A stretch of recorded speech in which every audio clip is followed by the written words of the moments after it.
स्थापकाय च धर्मस्य सर्वधर्मस्वरूपिणे अवतार वरिष्ठाय रामकृष्णाय ते नमः। जय ठाकुर, जय माँ।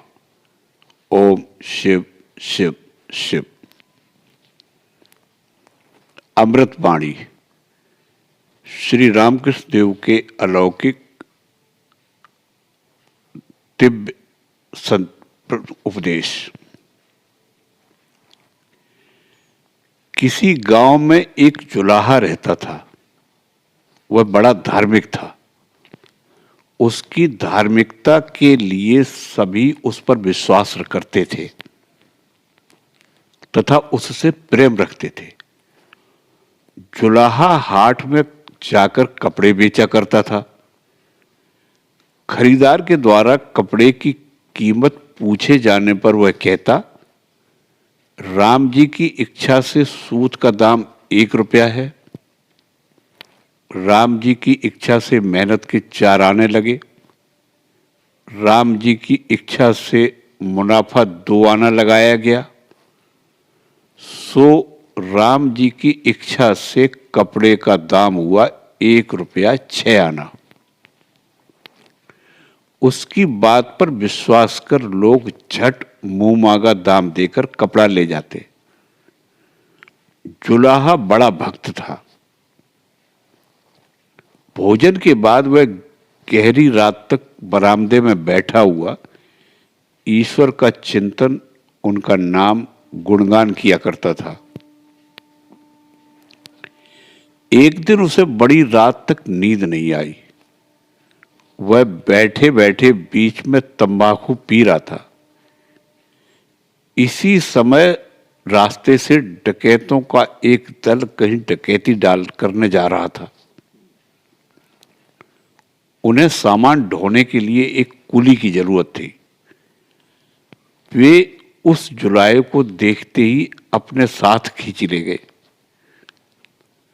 फिर उन्होंने एक मकान में डाका डाला और सब माल जुलाहे के सिर पर लादकर चलने लगे।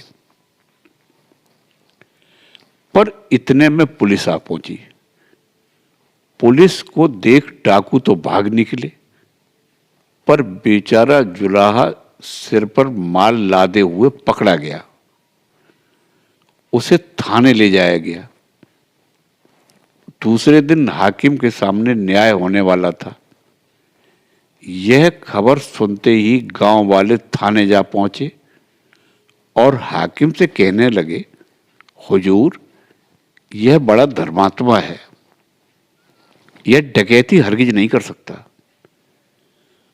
तब हाकिम ने उसे सारी घटना विस्तृत रूप से कहने के लिए कहा।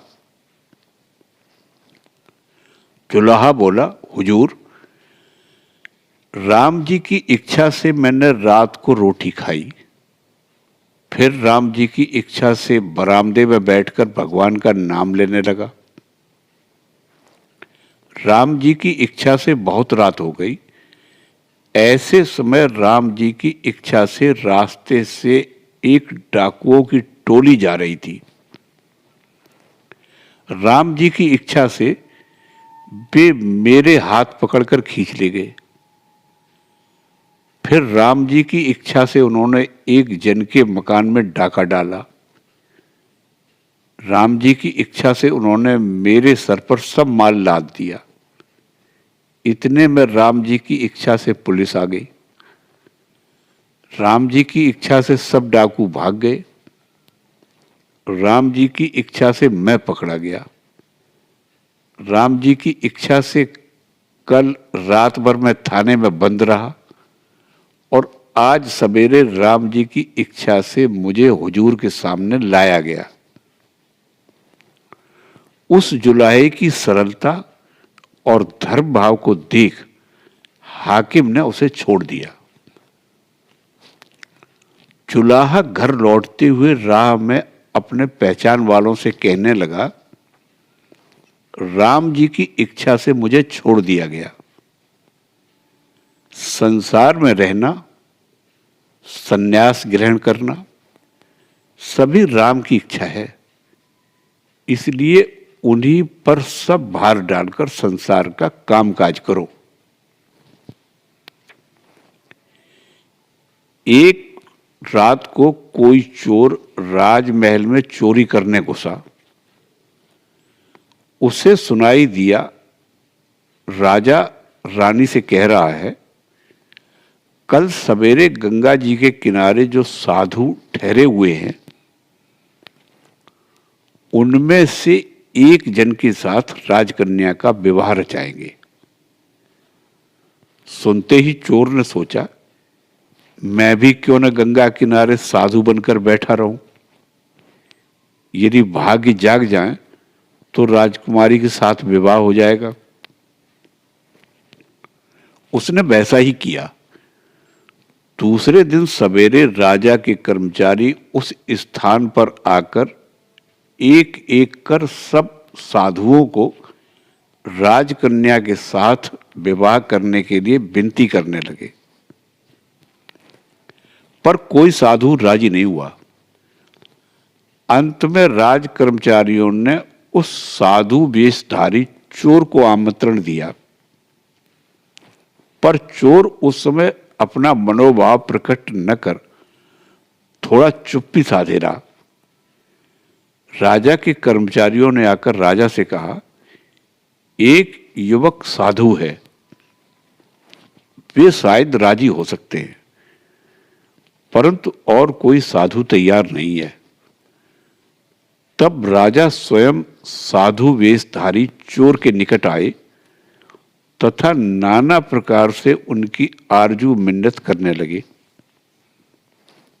परंतु राजा को सामने देखते ही उसे चोर के मन में परिवर्तन हो गया। वह सोचने लगा, मैंने केवल साधु का वेश चढ़ाया है, इतने से ही राजा खुद आकर मेरी इतनी खुशामद कर रहा है, तब तो न जाने वास्तव में साधु बनने पर मुझे और क्या क्या मिलेगा। इस विचार के परिणाम स्वरूप उसने विवाह के प्रस्ताव को नकार दिया और वह वास्तव में यथार्थ साधु बनने के लिए प्रयत्न करने लगा। फिर उसने कभी विवाह नहीं किया और एक अच्छा साधु बन गया। तनिक देर के लिए साधु का वेश पहनकर साधुओं के बीच बैठते ही चोर का मन इतना बदल गया। सत्संग की महिमा का बखान नहीं किया जा सकता। किसी आदमी को कोई नौकरी नहीं थी। उसकी पत्नी उसे हमेशा नौकरी ढूंढने के लिए परेशान किया करती। एक बार उसका लड़का बहुत बीमार पड़ा और कुछ दिन तक अत्यधिक पीड़ा भोगने के बाद वह एक दिन चल बसा। उसके मर जाने पर जिस समय घर में रोना पीटना चल रहा था, ऐसे समय वह आदमी कपड़े बदलकर घर से बाहर निकल गया। उस समय घर के सभी लोग शोकमग्न थे, इसलिए उसकी ओर किसी का ध्यान नहीं गया। पर कुछ देर बाद जब वह दिखाई नहीं दिया, तब सब लोग उसे ढूंढने लगे। वह कहीं नहीं मिला। तब सब बड़े चिंतित हो गए। काफी देर के बाद वह आदमी आता हुआ दिखाई दिया। उसे देखते ही उसकी पत्नी ने गुस्सा होकर उससे पूछा, कहाँ गए थे? वह बोला, क्यों, नौकरी की तलाश में। स्त्री तिलमिलाकर बोल उठी, तुम कैसे अजीब हो जी? क्या तुम्हारे मन में तनिक भी दया माया नहीं है? आज ही सोने जैसा बेटा चल बसा और तुम्हारे मन में थोड़ा भी दुख नहीं हुआ। आज तुम नौकरी ढूंढने निकले। तब वह आदमी हंसकर बोला, देखो, एक दिन मैंने सपना देखा था कि मेरे 7 लड़के हैं और बहुत धन दौलत है। मैं उनके साथ खूब आनंद मना रहा हूं। ऐसे समय मेरी नींद खुल गई और फिर वे सब के सब जाने कहां गायब हो गए।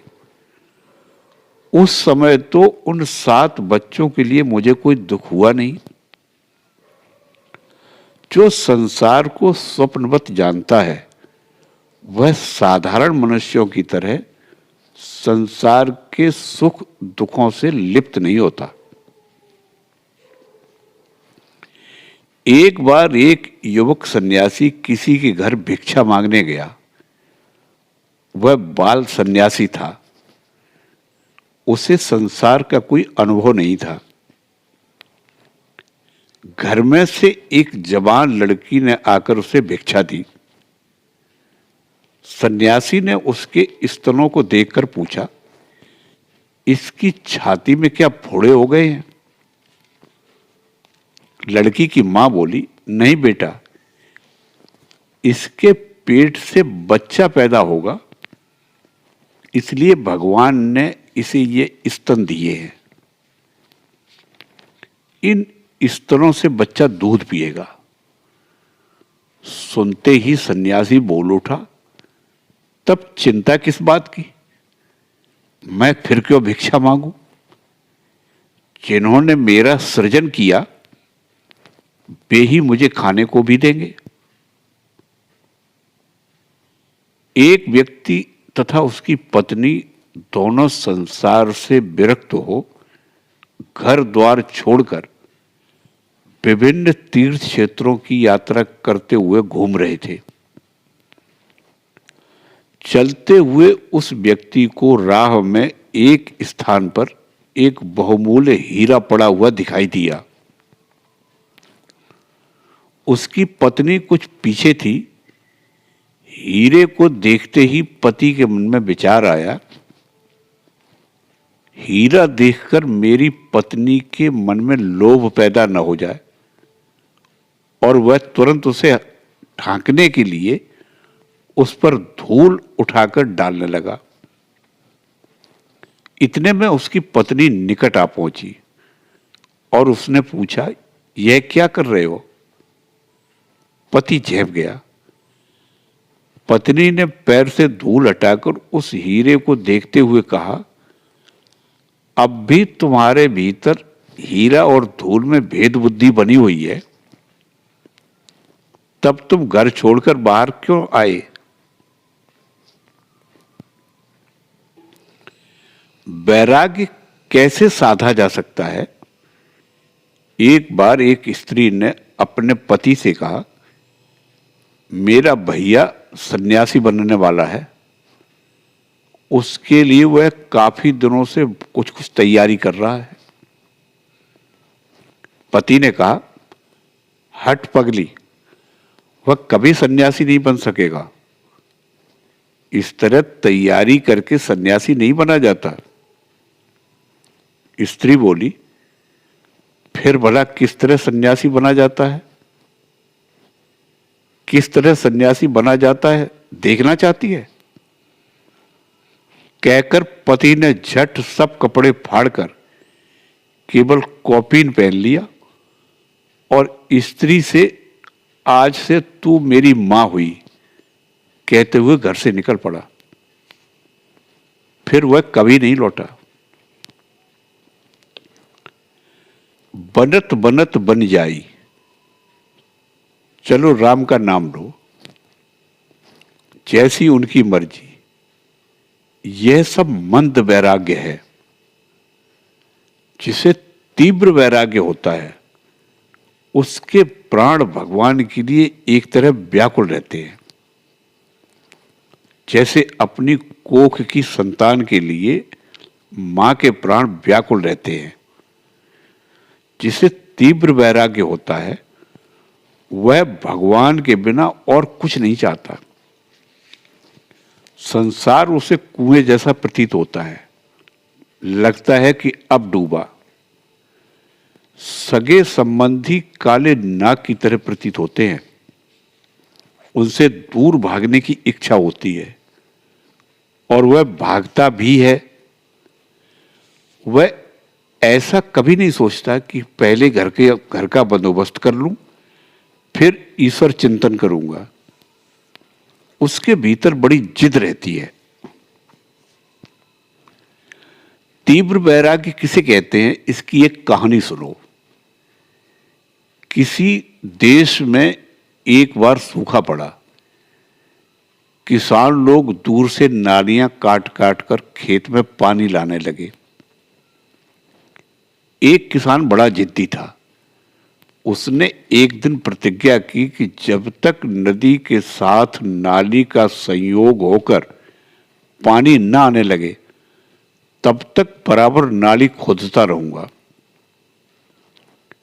इधर नहाने खाने का समय हो गया। उसकी पत्नी ने लड़की के हाथ तेल भिजवा दिया। लड़की बोली, पिताजी दोपहर हो गई, तेल लगाकर नहा लो। उसने कहा, तू जा, मुझे अभी काम है। दोपहर ढल गई, पर वह काम में डटा रहा, नहाने का नाम तक नहीं लिया। तब उसकी पत्नी खेत में जाकर कहने लगी, अभी तक नहाया क्यों नहीं? उधर रोटियां ठंडी हो गई। तुम हर एक काम में ऐसा ही हठ किया करते हो। काम कल करते, नहीं तो खाने पीने के बाद ही कर लेते। किसान हाथ में कुदाल उठाए गालियां देता हुआ स्त्री को मारने दौड़ा। बोला, तेरी अकल चरने गई है क्या? देखती नहीं बारिश नहीं हुई, खेती बाड़ी का काम कुछ हो नहीं पाया। इस बार लड़के बच्चे क्या खाएंगे? सब भूखे मरेंगे। मैंने प्रतिज्ञा कर ली है कि आज पहले खेत में पानी लाऊंगा, उसके बाद ही नहाने खाने की बात होगी। उसके तेवर देख उसकी स्त्री भाग आई। किसान ने दिन भर जी तोड़ मेहनत करने के बाद आखिर शाम के समय नदी के साथ नाली को जोड़ ही दिया। फिर एक ओर बैठकर देखने लगा, नदी का पानी कैसे कलकल करता हुआ खेत में आ रहा है। तब उसका मन शांति और आनंद से भर उठा। फिर घर जाकर उसने स्त्री को पुकार कर कहा, अब थोड़ा तेल ले आ और चिलम में तंबाकू भर दे। उसके बाद निश्चिंत होकर स्नान भोजन कर वह चैन से सोता हुआ खर्राटे लेने लगा। ऐसी जिद तीव्र वैराग्य की उपमा है। एक और किसान था, वह भी खेत में पानी लाने गया था। पर जब उसकी पत्नी खेत में गई और बोली, समय बहुत हो गया है, अब चलो, इतना ज्यादा मेहनत न करो, तब उसने कोई विरोध नहीं कर चुपचाप कुदाल रख दी और बोला, अच्छा तू कहती है तो चल। वह किसान अभी खेत में पानी नहीं ला सका। यह मंद वैरागी की उपमा है। हठ के बिना जिस प्रकार किसान खेत में पानी नहीं ला सकता, उसी प्रकार मनुष्य भी ईश्वर दर्शन नहीं कर सकता। एक मछुआ रात के समय किसी के बगीचे में घुसकर तालाब से चोरी चोरी मछलियां पकड़ रहा था। मालिक को इसकी खबर लग गई और उसने लोगों को बुलाकर बगीचा घेर लिया। वे लोग मशाल जलाकर चोर को ढूंढने लगे। इधर मछुए ने स्वयं को बचाने के लिए झट शरीर पर थोड़ी राख मल ली और एक पेड़ के नीचे साधु सजकर बैठ गया। उन लोगों ने बहुत खोज तलाश की, पर चोर कहीं नहीं मिला। केवल एक पेड़ के नीचे एक साधु भभूत रमाए ध्यान मग्न बैठा हुआ दिखाई दिया। दूसरे ही दिन गांव भर में खबर फैल गई कि अमुक के बगीचे में एक बड़े भारी महात्मा आए हुए हैं। फिर क्या था, सब लोग फूल फल मिठाई आदि लेकर साधु के दर्शन के लिए आने लगे। उसे भेंट चढ़ाते हुए प्रणाम करने लगे। साधु के सामने बहुत रुपए पैसे भी पड़ने लगे। तब मछुए ने विचार किया, कितने अचरज की बात है, मैं सचमुच में साधु नहीं हूं, फिर भी मुझ पर लोगों की इतनी श्रद्धा भक्ति है। तब तो सच्चा साधु बन जाने पर मुझे अवश्य ही भगवान मिलेंगे, इसमें संदेह नहीं। जब कपट साधना से ही उसमें इतनी चेतना आ गई, तब सत्य साधना होने पर तो कोई बात ही नहीं। जय ठाकुर, जय मां।